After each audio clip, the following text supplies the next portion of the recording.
क्वेटा के जबले नूरुल कुरान मरकज से कुरान पाक के 120 कदीम नुस्खे चोरी कर लिए गए। कुरान मजीद के जिन कदीम नुस्खों को चोरी किया गया है वो जबले नूरुल कुरान की जीनत थे, जिसे क्वेटा के मुज़फ़्फ़ात में चिल्तन पहाड़ी सिलसिले में सुरंग खोद कर बनाया गया है, जहां बोसीदा और ज़ईफ़ नुस्खों को बेहुरमती से बचाने के लिए रखा जाता है।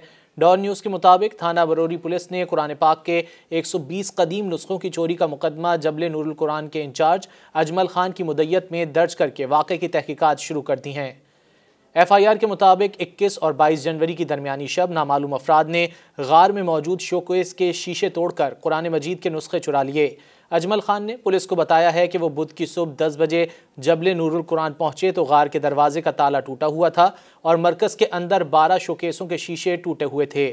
जबले नूरुल कुरान की इंतज़ामी कमेटी के जनरल सेक्रेटरी अब्दुल रशीद लहड़ी ने बताया कि जिन नुस्खों को चोरी किया गया है उनमें 500 साल से ज़ायद कदीम हाथ से तहरीर किए गए नुस्खे भी शामिल हैं। जबले नूरुल कुरान से चोरी का ये पहला वाक़या नहीं है। चंद हफ्ते कबल भी बाज़ नामालूम अफराद चौकीदार को तशद्दुद का निशाना बनाकर कुरान का एक कदीम नुस्खा ज़बरदस्ती उठा ले गए थे। वाज़ेह है कि 1992 में जबले नूर फाउंडेशन का क़याम अमल में आया था, जिसके तहत 30 साल कबल एक सुरंग बनाई गई।